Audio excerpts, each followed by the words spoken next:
hibachi, got the gravy on the rice. Rolling in Mexico Pittsburgh like Steelers a fans, fairy welcome tale. into another edition of the Steelers Q&A podcast here on Sunday night, and we are wrapping up the week that was for the Pittsburgh Steelers here on the Steel Curtain Network. We hope you're following us on socials. We hope you're liking and subscribing to the video content that we have here on YouTube. And I've got Coach with me tonight. KT Smith is on.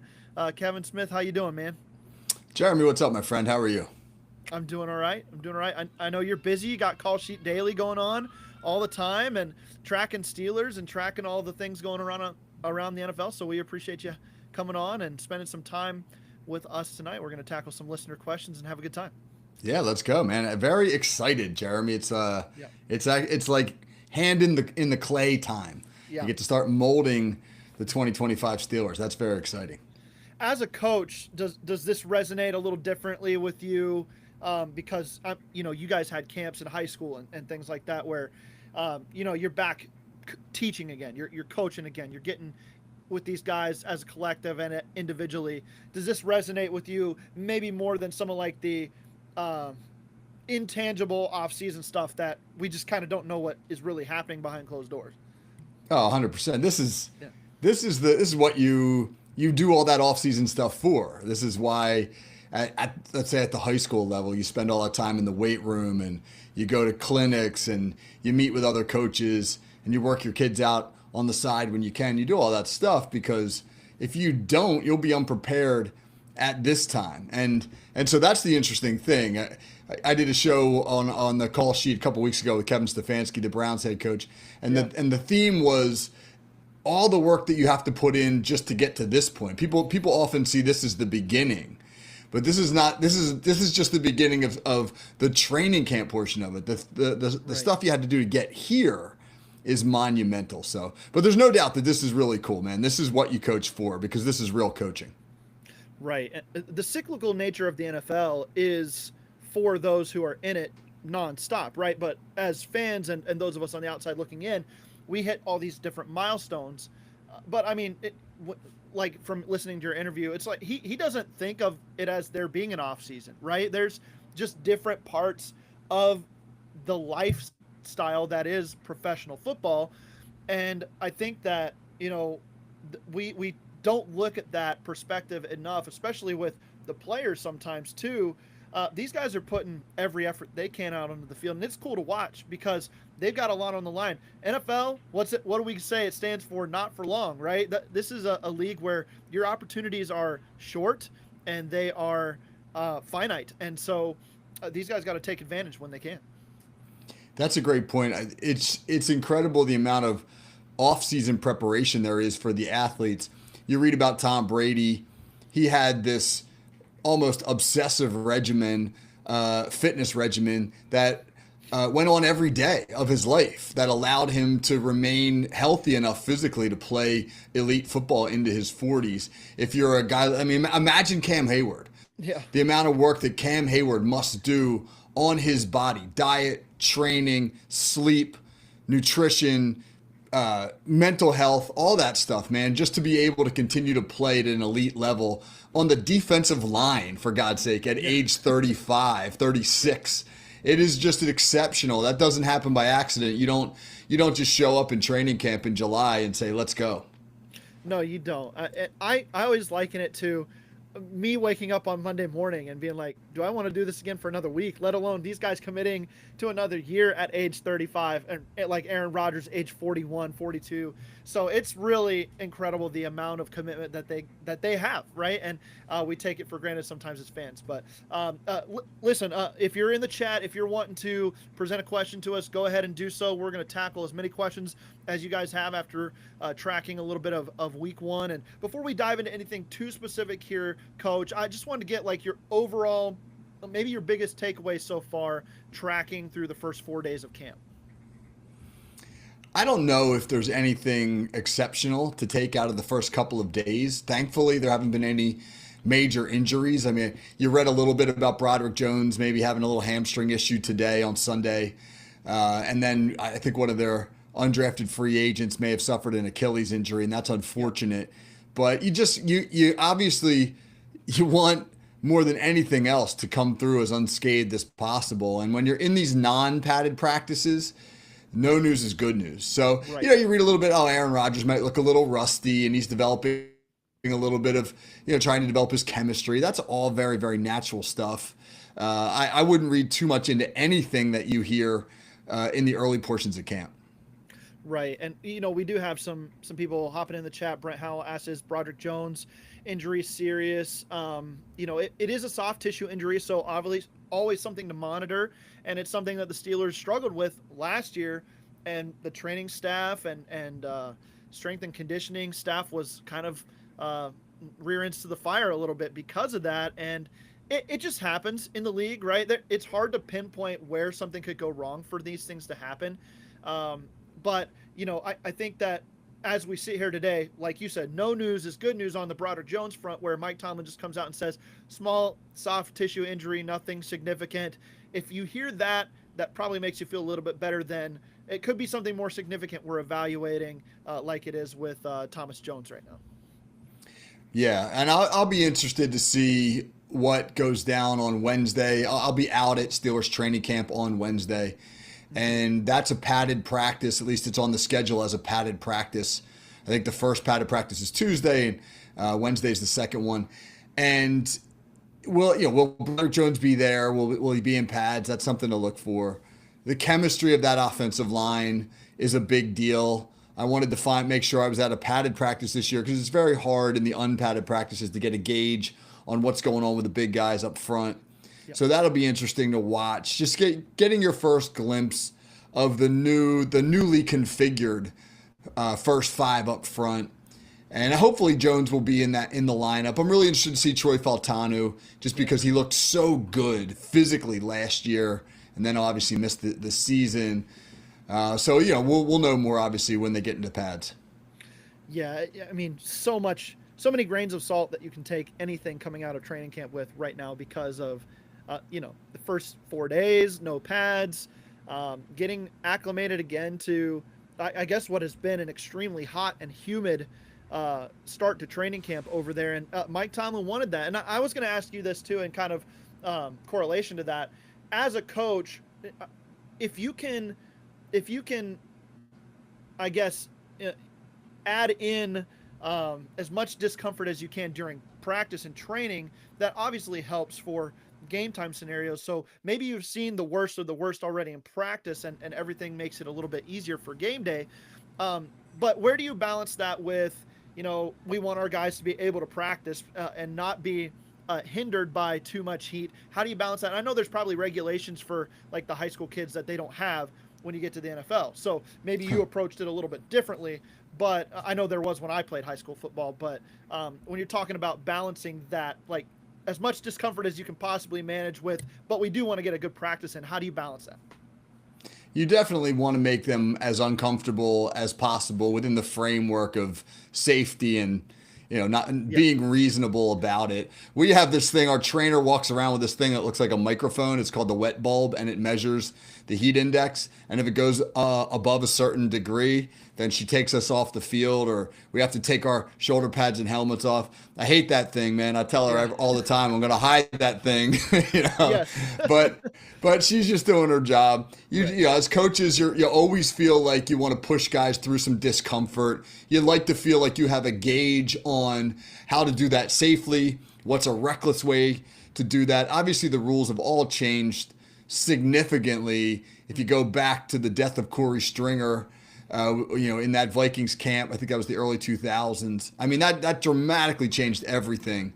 And there's now a very, very specific ramp up period for how these guys handle all that. I think the discomfort part too is a product of how you practice. Just the way in which you structure your practices, how physical, how much conditioning built in, how long do you go, how many periods are you going to have where guys are really moving at game speed in order to really not just, it's one thing to go to a high school field in July by yourself and run a bunch of sprints. It's another to get into true game shape in the context of real football, banging guys with your pads on and that type of thing. So, I mean, my man, this is obviously not Mike Tomlin's first rodeo. I think he's got a pretty good feel on how he wants to do it. Yeah. I always would go back to the America's game, that came out after the Steelers Super Bowl win in 2008, where Mike Tomlin's in his second year.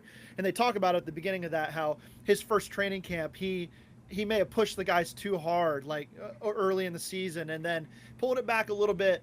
But the quote that I always take away is Mike Tomlin says, "I want to see how miserable we can get today." Sounds like he's kind of leaning back into that a little bit more this year. And for all early indications, it sounds like that the guys are game for it, and that they're ready to kind of dwell in that misery and push forward to a little bit better season. I did want to ask you about some position groups here. Specifically, let's take a broad view of it at first. And the talk coming out the first 4 days, and again, grains of salt with everything. But the offense struggling a little bit, Aaron Rodgers struggling a little bit, but the defense looks like on point, right? The secondary's flying around. The front looks really good. Derek Harmon's been making some news. To me, Coach, this is how it's supposed to sound if you're the Pittsburgh Steelers right now. So I have no concerns about it, but there are those out there concerned about the offense. How do you feel right now after 4 days? Is this kind of status quo, how we think it should be, the way this team is built, or do you have some concerns about the offense right now? I would say this. If it's late July, early August, and you're in unpadded practices and your offense looks better than your defense, that's a problem. Because defense has so much. It's so hard for offense in no pad situations because you can't really block. You can't adequately block defenders, and the defense is flying around. I mean, they're doing what defense does. I mean, they're playing downhill to the football, and you don't have the ability as an offensive lineman to get under somebody's pads, to latch on. We all know in the NFL they hold the crap out of people constantly. Yeah. There's none of that in unpadded practices. Yeah. So the defense has a significant advantage early in the season, especially when the pads are not yet on. So anything you hear about the defense being ahead of the offense is status quo. And again, I'd give it at least a week, maybe even two, let the offense, especially with some of the new pieces there, begin to get on the same page and gel, et cetera, before I would put any stock into these reports. Right. Continuity plays a big deal in it with this team specifically as well. Most of the turnover, the majority of the turnover, I should say, has been on the offensive side of the ball, especially at key positions. While the defense has had some turnover, specifically like in the secondary, and then obviously some new draft picks coming in playing a big role, and some free agents. The continuity, the coaching staff, and like the leaders on the defensive side of the ball, they've got a leg up. And so this is how it should look, I think. And I really don't have any concerns overall.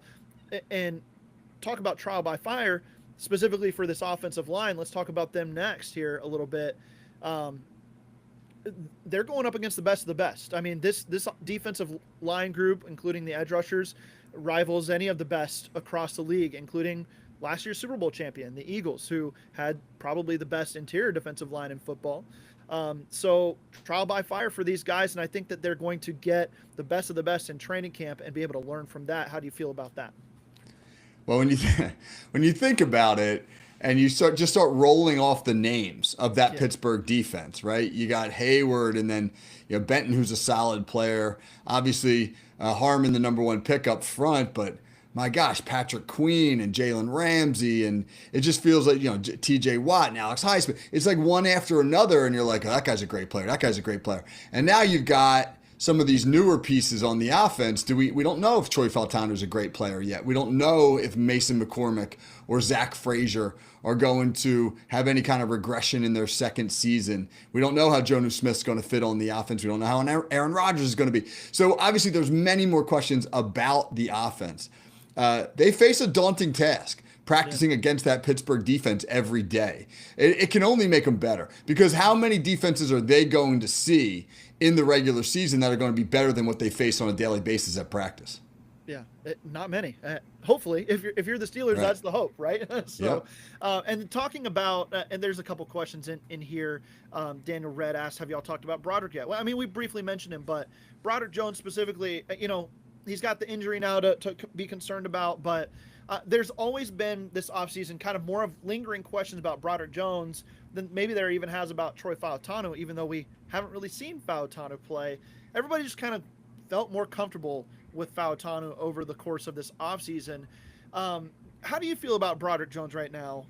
Are you concerned for his ability to handle the role that he's being asked to handle this year? The Steelers didn't really have they don't have a backup plan for him this year that inspires much confidence. So they're really throwing all their dice in on or all their chips in, excuse me, on Broderick Jones this year. I'll be honest. I mean, if you asked me to name the one area that I'm most concerned about specifically, it's the offensive tackle position, because you have an unproven player in Fautanu, a number one pick, but still a guy who hasn't done it yet. And then you got Jones coming off of a bad season last year where he's been bumped over and is having to sort of reacclimate himself to playing on the left side. He came into camp out of shape last year. I that was noticeable. I've talked about this before, but when I was at training camp last year, it was a 95-degree day, miserable day. And Broderick Jones was out there in full-length leggings with basically like a compression hoodie on. I mean, he was trying to lose weight because he came into camp out of shape, and I don't think he ever really caught up last year. So yeah, he's back in his natural position. That's great. Yes, I feel optimistic because I think for him, a light bulb seems to have gone on. I mean, everybody says that he's in really good shape and that he looks good, but you don't know. He's got to do it. So I am definitely nervous about the tackle position. I agree with you there. I think if it comes together and these guys reach their ceiling, that you're talking about a really good offensive line. But that's a huge if. That's a capital I, capital F on that one right there, and remains to be seen. We're going to get to a few more questions here in just a second, but before we do, we're going to go ahead and take a break on the audio side. So if you're listening on audio, we will be right back after this. If you're watching live, we're not going anywhere. Stay tuned. And welcome back to the Steelers Q&A. It's Jeremy Betts and Coach Kevin Smith on the podcast. Coach, we're talking some Pittsburgh Steelers training camp and got through kind of some of the more general questions about the team and everything. But there's been some good questions coming in here, so I wanted to pop those in now from some of the listeners. And John S. has a really good one. He asked, does Jalen Ramsey dictate the last DB spot? If he can't play safety, would Castro Clark be more likely to make the team over, say, a Trice Kent or Bishop? If he can play safety, do Clark and Castro get cut? This is a deep diving question here, and it's going to be a room that we're all watching. So how does the secondary shake out, and is Jalen Ramsey kind of the key here? Yeah, that's a great question. I think bringing in Chuck Clark lessens the odds that Jalen Ramsey will get significant reps at safety. I think the Steelers feel as though they've got a pretty good group that they can play there with Elliott and Thornhill and now Clark. Whatever you get out of Castro, the young player, I think is a bonus.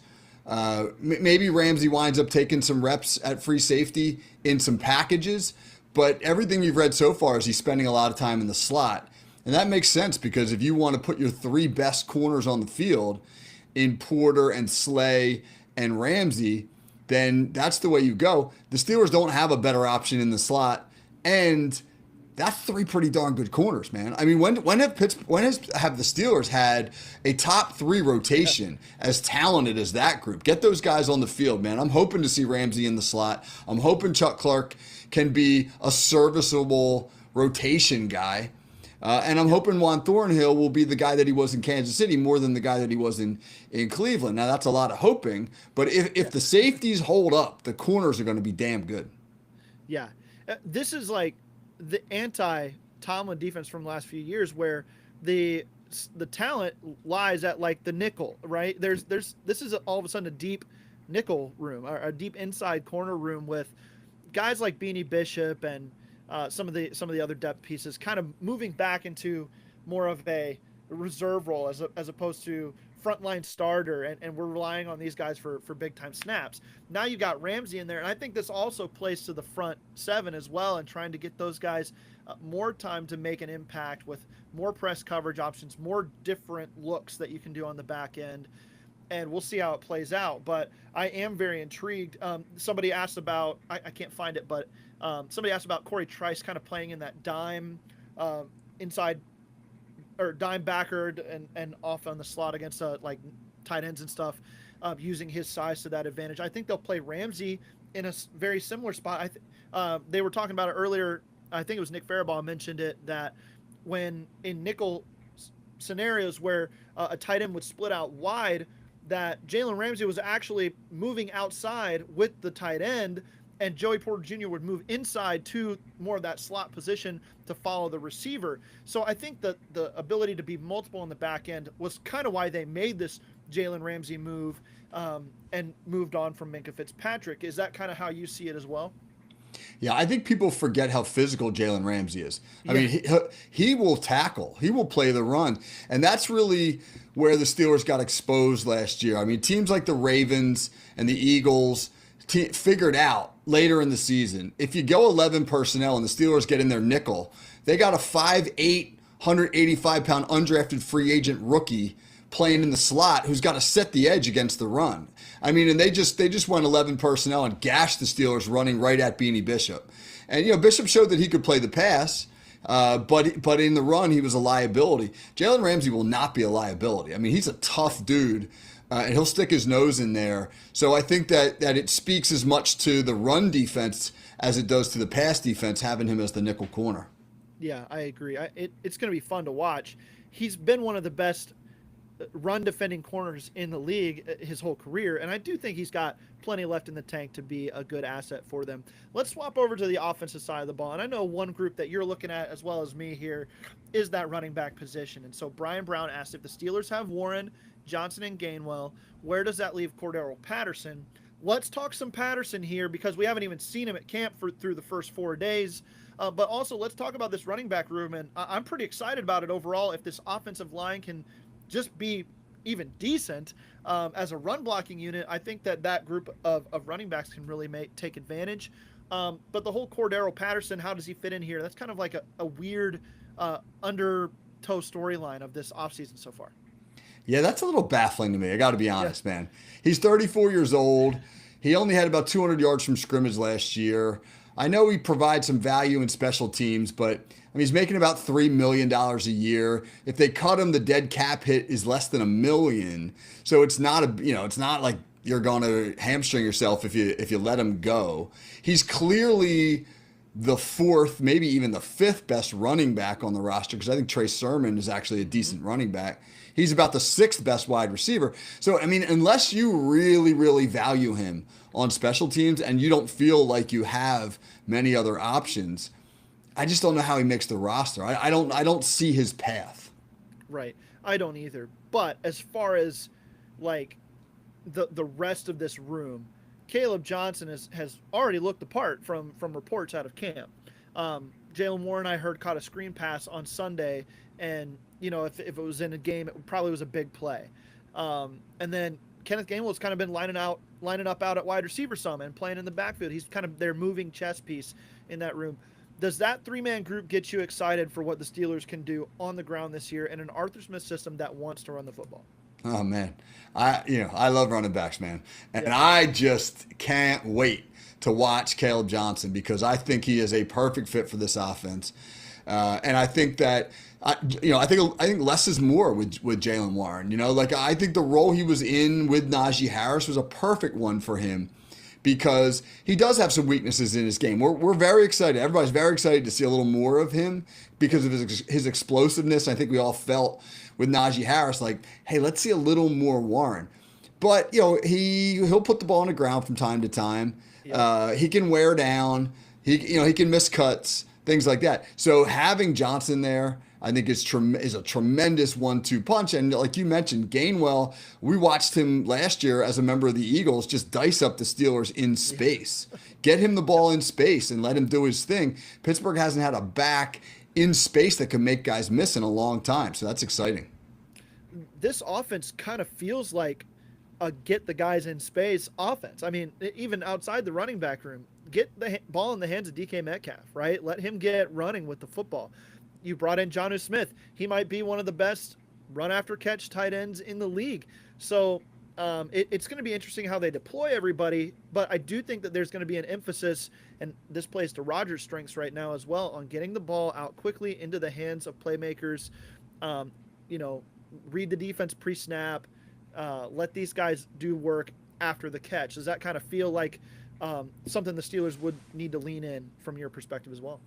Yeah, it's interesting because they've remade themselves in a way that I think creates a brilliant compromise between the way that Arthur Smith likes to operate with the bigger personnel and Aaron Rodgers likes to operate with the spread personnel. Rodgers has been a big 11 personnel guy his whole career, but Jonnu Smith's kind of the linchpin to all that. He's kind of the guy who you can have your cake and eat it too. I mean, you can technically run a 12 personnel system because you do have two tight ends with Smith and Freiermuth, but his ability to play in space, his ability to split out, be in the slot, even go out wide, gives you all the benefits of spreading the field like you do in an 11 personnel package. So I think that was really as important to the Steelers in that Fitzpatrick trade as Ramsey was finding a way to get Jonnu Smith here, because I think Arthur Smith believes he's the X factor in the offense. Not saying he'll have the biggest numbers, but that he'll be the guy who lets Smith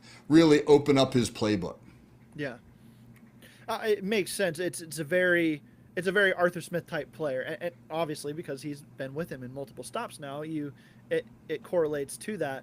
I guess from my perspective, I when they brought in Smith, I was not concerned about, like, now it's a crowded tight end room, and some people may have been concerned about that, because all three guys that you're going to look at as having major roles in the offense, from Freiermuth to Smith to Washington, they all are such different receiving types or body types even.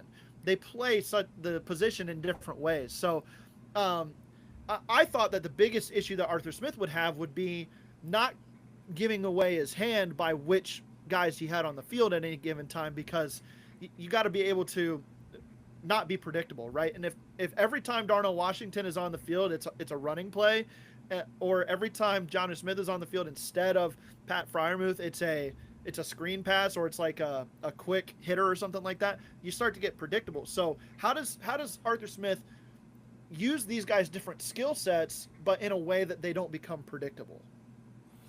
Well, I think he'll lean into a little more 13 personnel as well, which now you've got the benefit of all of it.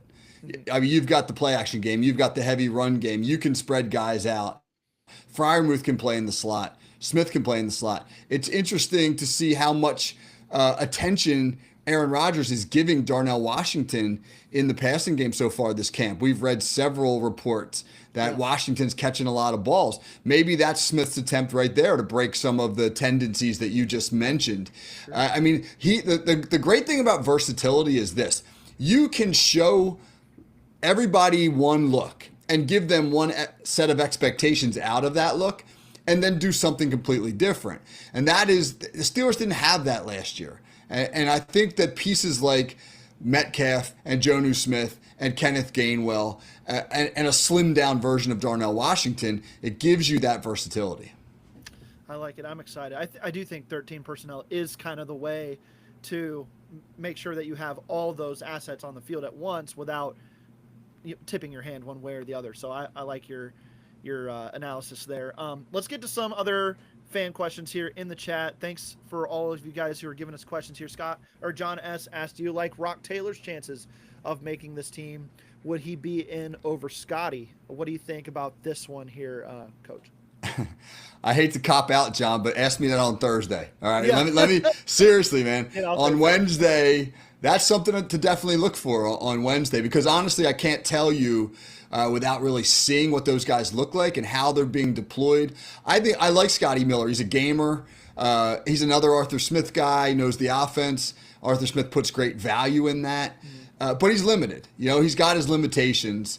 And so I think to make the argument for Rock Taylor, he's got to bring something to the table Scotty Miller doesn't. So what is it? Is he going to be more physical? Because Miller's a scrappy guy. Is he going to be a better stretch the field threat? Miller can get open at times on double moves and things like that. He's a great route runner. So what's it going to be? What's Rock Taylor going to bring to the table that Scotty Miller doesn't? We'll have to see when I'm out there. Yeah, it starts to get to be a numbers game with those guys too, because the tight end room is bigger, like it was last year, and Arthur Smith leans on those guys. So do they only keep 5 wide receivers again this year? And if that's the case, who would Rock Taylor bump out at that 5th spot? You've got DK there, you've got Robert Woods there, you've got Calvin Austin III and Roman Wilson. There's 4 right there. And then Ben Skoronek's going to have a huge role on special teams, you would think, and also be out there as well. So this could be just a numbers game for these wide receivers. It really could, because you're going to keep 3 and maybe 4 tight ends, depending on what they want to do with Connor Hayward. You're going to keep 3 running backs and maybe a 4th, depending on whether or not you want a true fullback, which is something that they've messed around with a little bit. So you can't keep 6 receivers if you're keeping 4 of one of those other position groups. And right now it feels like the Steelers would rather lean into an extra tight end or running back than they would into a 6th wide receiver. And then the path for Scotty Miller, Rock Taylor, and all those other fringe guys gets really narrow. It really does. All right, we got a couple more questions here. Mark Cunningham says, the pads come on Tuesday, baby. What's the chances there's a fight the first day in pads? I say 50-50. Coach, there's already been some fights. There was a scuffle today, I believe, so I wouldn't doubt that there's going to be some more. Yeah, I was going to go more like 90-10, I feel first day, you almost want to fight, Yeah. If not a fight, you want tempers high, man. My God, it's the first day in pads. You're a professional football player. You're trying to make the Pittsburgh Steelers.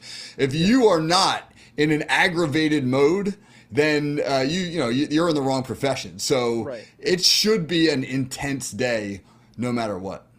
I think if you're competitive and you're trying to beat the guy in front of you and he beats you or you beat him, that's just part of the game, right? You have to have an energy level about you to where things make you mad sometimes and players make you mad sometimes.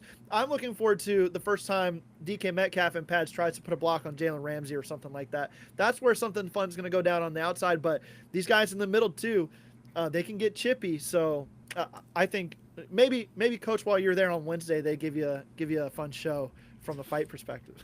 I think the trash talking between Metcalf and then, not only are Slay, Porter, and Ramsey great corners, they are epic trash talkers. Yes. Darius Slay doesn't shut up. That dude runs his mouth all the time. Yep. All the time. And remember Ramsey when he was at Jacksonville? I couldn't stand him because he was so arrogant and so damn good. Yeah. And he never shut up, and he yapped and he ran his mouth. And we know Porter's like that as well. So, it will not be boring. If they could have had the Mount Rushmore of trash talkers probably if they brought in CJ Gardner-Johnson this offseason too with those guys. But those 3 guys, yeah, absolutely. And it's going to be fun because they're going to let the offense know when they got the better of them. So it's going to be fun. Reginald Rivers asks, will the Steelers' entire rookie draft class make this roster? You got Carson Bruner and then Dante Kent in the 7th round. And Will Howard in the 6th round. I think we've kind of been locking Will Howard into that 3rd quarterback spot, but those 7th round guys are a big question. How do you feel? Is there a chance that the entire rookie class makes the roster this year? Bruner's got a tough route just because that linebacking room is pretty deep. He's got to beat out Mark Robinson. They're not keeping 5 inside linebackers. They'll keep 4. And if Holcomb's healthy, it's going to be Holcomb and Harrison and Queen and Peyton Wilson for sure. And if they keep a 5th, it would be Mark Robinson because of his special teams acumen. So he's got to beat out Mark Robinson. Bruner feels like a practice squad guy to me. Yeah, he does. I think that's where he lands. I think Kent probably will too. If the Steelers have their way, we'll see. But Kent's made a couple plays in camp so far, so it's going to be fun to see where he... Yeah, Kent, I think, has a better... the top of that cornerback room is awesome. And then you got Trace, and then you got Brandon Eccles, who's a nice player. Yeah. And you got Bishop. So, now you're talking 6 corners who are, at least on paper, are going to be above Kent. So actually, now that I talk it out loud, I think like maybe it's not such a good path. Well, let me add another element to this, though. We were talking about Cordero Patterson earlier, and if he doesn't make this roster, who's the kick returner for this team? Dante Kent returned kicks in college as part of. I mean, they have him listed as cornerback return specialist on the Steelers roster. So obviously they see him as that type of guy. Jalen Warren's returned kicks, obviously, but I don't know. Gainwell's done it. Yeah, Gainwell. Okay, Yeah. so maybe that's what it is, but maybe Kent's ability to play on special teams as a return man, maybe that factors into this, because I don't think Beanie Bishop's going to be doing any of that, and I don't think Brandon Echols is going to be doing any of that either. So we'll see. You'd have to think that played into the Steelers drafting him. Yeah. Because their special teams were pretty good last year. They ranked in the top 10 in almost every metric from a special teams perspective. So they invest time and resources into it. And hey, man, you got to find, if you're a fringe guy, you got to find a thing that you do to get you onto that roster. Like we were just talking about with Rock Taylor. Like he's got to present something that the veterans can't, or he's not going to make the roster. Maybe that's the thing with Dante Kent. That's the thing he presents. Yep, maybe. And these guys, a lot of times it's just about that first opportunity and getting in a good situation. So I mean, I'm obviously rooting for all of these guys, but there is a numbers game to be applied with some of these younger guys that were drafted in the back end of the draft. And the linebacker room specifically here, I think we can talk about here because there's been some comments about Mark Robinson and how he looked pretty good last year in some spots. And then, you've got a couple lead dogs there in Patrick Queen, who didn't quite live up to the big contract last year. I thought he was fine, but wasn't like all-star level linebacker play. He wasn't an all-pro again last year. And then you got Wilson, the Wilson kid, who's coming up, right? And he was drafted in the 3rd round and had the injury concerns, but really a lot of people thought he was a first-round talent. This linebacker room, I felt like, has always been the key to whether the Steelers are just good on defense or if they're great on defense. Can this linebacker room push them over the top? They've got the secondary, I think. They've got the front 7, I believe. How's this linebacker room fit into the discussion here? I think the big thing is how quickly does Peyton Wilson mature and progress, because neither Queen nor Wilson is a natural buck. The buck's the banger, the downhill guy, the Landon Roberts, the Vince Williams type. And the Steelers don't have a linebacker like that on the roster. Now, they do have Malik Harrison on the roster, and he is that type of guy. Yeah. And he provides some special teams value, but he's a bit of a liability in pass coverage. So it's hard to put him on the field against 11 personnel teams. So when other teams go 11 personnel, that was the thing, man. That was the grouping that really did the Steelers in last year. Because, again, we mentioned the lack of run support from the nickel. Peyton Wilson and Patrick Queen, again, neither one of them is a real downhill banger. They're more kind of off the ball Mac types. Let them play on the backside and run, shoot gaps and run to the ball, etc. So for me, I think it's really, can Peyton Wilson elevate his game so that he can be a more physical downhill, gap stuffer when the Steelers need him to be? Because if not, then they got to lean in a little bit more on Harrison. Now, the X factor is Holcomb. We just don't know. Because if he's Holcomb from 2023, that was a damn good linebacker. Yeah. But if he's a shell of himself, if he's Holcomb the way that Sean Spence looked after his knee injury, then unfortunately he'll be like a 4th guy. Yeah. I think it's interesting to look back, talking about Malik Harrison, and realize that at about halfway through the season, the Ravens swapped him in for, I think it's Trenton Simpson, who was starting, and Malik Harrison was their starter for the back half of the season alongside Roquan Smith, and that was the best defense in the league last year for the back half of the year specifically. And then he comes to Pittsburgh and he's on the roster bubble in that linebacker room. That's just an interesting development, and then there's still some question marks about this linebacker room. It's just kind of an interesting room to me overall. Yeah, and then you wonder about Mark Robinson because he's super athletic, he's incredibly aggressive, but I think we forget, he played running back for most of his college career. It's really hard to learn a new position at the professional level. And so he's had a couple years where his growth has been You hope he's been a little further along than maybe he is. So what happens if he takes the leap this year? That's interesting as well. I mean, now this is his third, really fourth year at linebacker. So maybe he'll play into the equation. Maybe we'll see. Coach, I wanted to give you a chance to maybe give like 2 or 3 guys that you're really looking forward to seeing on Wednesday when you're out there at training camp, and then kind of plug some of the stuff that you've got coming up. I really appreciate you coming on the show this week.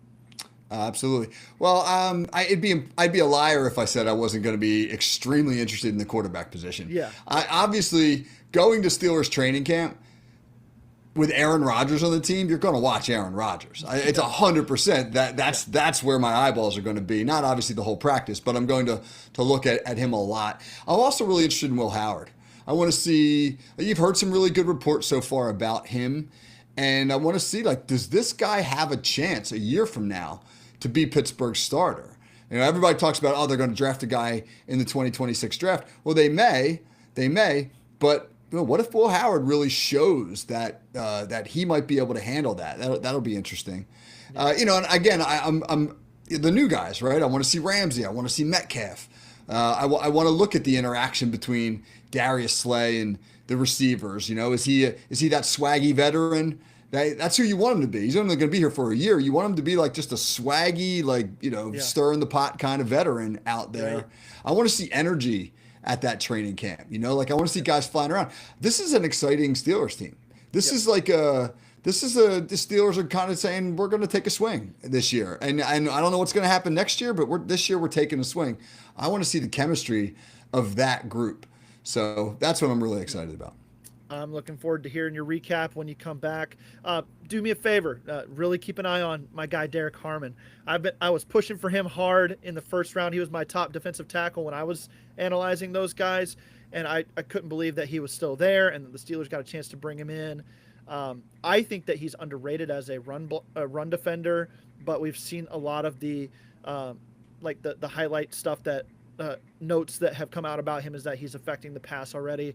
Let me know how he looks, because I think if he's really good right away, this defensive line is even scarier than they were last year, and it's going to look really good. So keep an eye on him for me. I want to know what he's looking like from an in-person perspective for sure. But you got Coach, it, man. I appreciate. Keep his pads low. He's got to get his pads down, man. I mean, if he plays low pads, long arms, he'll be a beast. But he's got to get out of that habit.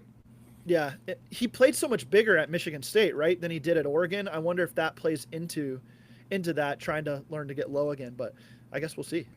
Yeah. Yep. We shall. All right, man. I really appreciate Jeremy, it. real quick, man. Tomorrow, I'll just shout this out real fast. Tomorrow on my Call Sheet Daily podcast, which drops at 8 a.m., I got a really interesting guest, Jim O'Brien, former NBA head basketball coach, head coach of the Philadelphia 76ers, Boston Celtics, Indiana Pacers. And it's an NFL, it's a football show. But, man, got an opportunity to interview a longtime NBA head coach.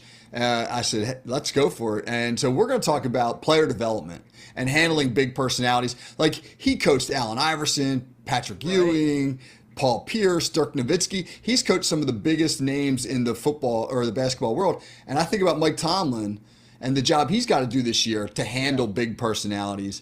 It's a huge part of the job, man. So it's going to be a really awesome interview with Coach O'Brien. I'll be checking it out, and I hope everybody else will be as well. Appreciate all the listeners for tuning in. It's been fun. Coach, we'll be listening to all your stuff coming up, and stay busy, and we'll be paying attention. If you haven't liked and subscribed on the YouTube channel yet, go ahead and do so before you log out of here, and then follow Steel Curtain Network and Fans for Sports for all of your NFL Pittsburgh Steelers training camp news and notes as we head into the season. That's going to do it for us. Have a good night, everybody.